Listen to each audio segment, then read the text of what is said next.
Hello, I'm Kamal and welcome to the channel. So you may have heard the term artist's voice. Well, it's a term that I grew up with, and it's a term that always kind of confused me because it's also a term that's coined with being an individual, that if you somehow found your artistic voice, then you'd found a type of holy grail that would ensure a lifetime of commissions. Well, this video really is about questioning that and looking into what it is and how to find one and how to use one. So let's delve in.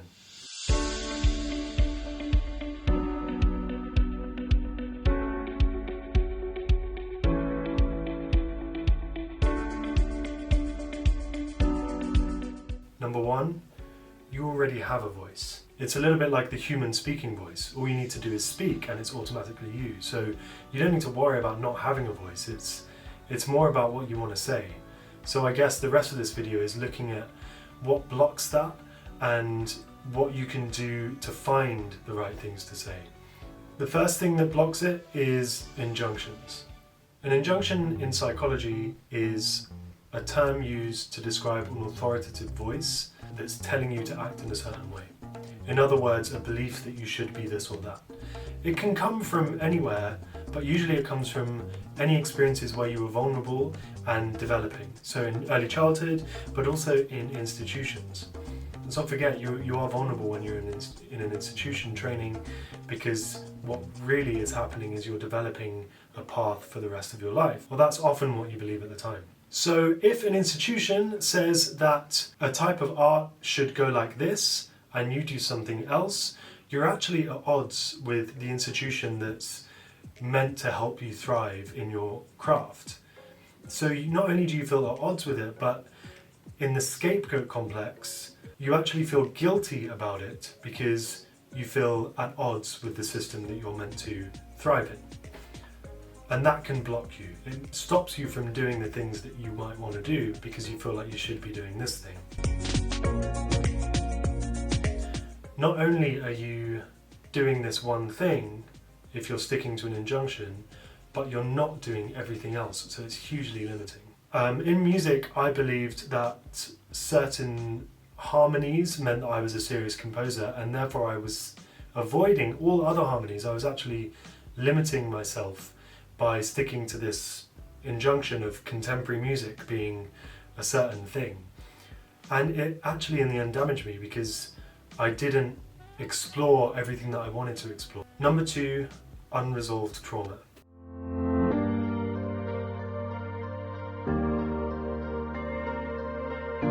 If you have unresolved trauma, like we all do, then it might be contributing to a belief that's stopping you making what you want to make. That might sound extreme, but here's an example. I had a childhood trauma that set me apart in my psyche from other people. So I grew up believing I was different because of this particular incident that I forgot about, and it was only in therapy that I remembered what it was. And so what happened was I was making, and I came to music college and I noticed that I felt apart there also.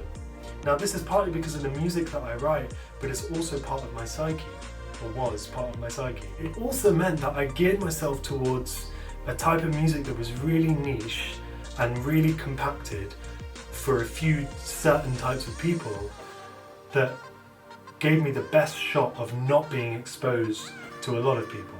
In other words, I felt different, so I should gravitate towards other people who were different. But in the end, I also felt different there.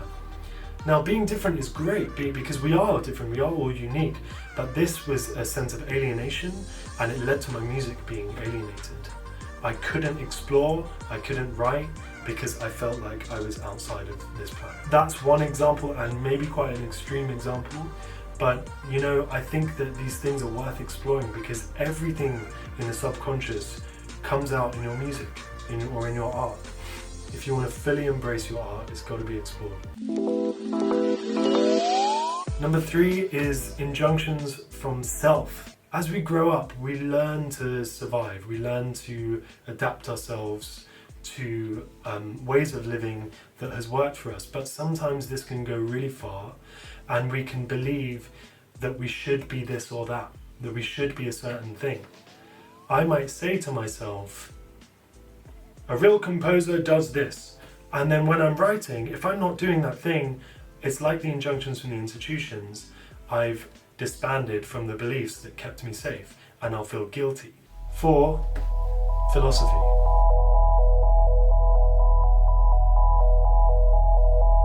I think philosophy is a really good way of describing what we're calling the artist's voice. Because a philosophy is a set of beliefs that guide an action. Ayn Rand said that we need a philosophy because otherwise our subconscious will be programmed not by choice but by chance. In other words, she described it as a computer operating system, garbage in, garbage out.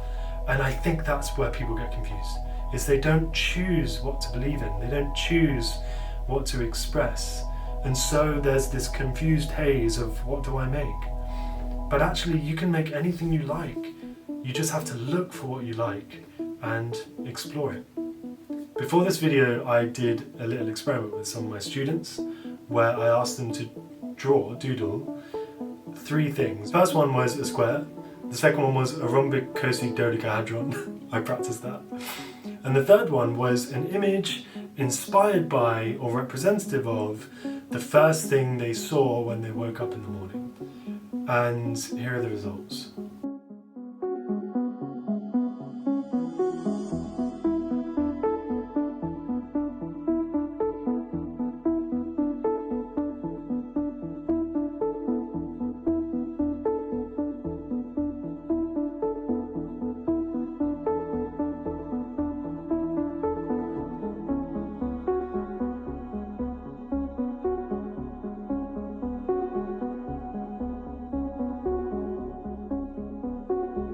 So as you can see, the squares are all pretty much squares. The rhombicosi dodecahedron were all rhombicosi dodecahedrons. But the images of when they woke up, the things that they were inspired by, are all different. Uniquely them. All I was giving them in that exercise was something that could inspire. Yeah, and that's what philosophy is, a set of beliefs that lead to action. So have a look, decide what you like and explore it a little bit. And just remember that it is tough. Yeah, this is meant to be a struggle, it is part of the journey. But I think that for artists, that struggle ends up blocking us because it feels so linked to who we are. It feels like our identity is tied up in creating, and when we feel like we can't or don't know what to create, then somehow we're compromising our sense of self. But the thing is, you know, sometimes you can just see this as like learning to ride a bike. You know, you're going to fall, you're going to wobble, you're going to maybe steer off into a lamppost. But none of it means that you're not who you are, right? I never would think that if I fell off a bike. I just haven't found a way to ride it yet. And that's really what this is about, is just getting on the bike and riding and exploring, and you will find what works for you. My next point is, you are unique. At the beginning of the video, we already established that you have a voice already, and that is yours and yours alone. It's estimated that 30 to 50% of the human personality is made up of genes. The rest is down to your individual experience that's unique to you. Only you can experience your life, so only you will have your output. The only thing that's going to stop you from finding that is inaction, is not doing anything. I love to look at the paintings of Picasso over time. Obviously Picasso, one of the most famous painters of all time, but he's also one that evolved and changed so much throughout the duration of his life that by the end you could hardly tell him from the beginning. I've actually compiled some paintings for you to look at, so let's have a look at them now.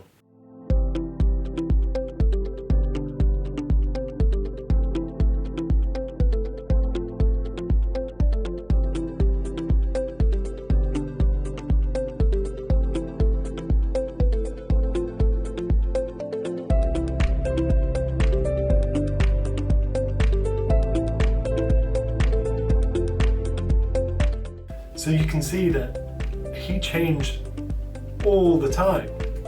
You know, he evolved, he developed, and that's how it's meant to be. You will change throughout your life, and so your music will too, your art will too. So don't worry if you're not this or that. You shouldn't be anything at all apart from what you're doing today. So I'm going to end this video with a Deepak Chopra quote, but before I do, remember, if you like the video, subscribe and click the bell icon so you know when the videos are coming out. I'm going to be talking more about artistic psychological insights and well-being for creativity and getting everyone making. So here's the Deepak Chopra quote: there are no extra pieces in the universe. Everyone is here because he, she or they have a place to fill, and everyone must fit themselves into it like a big jigsaw puzzle.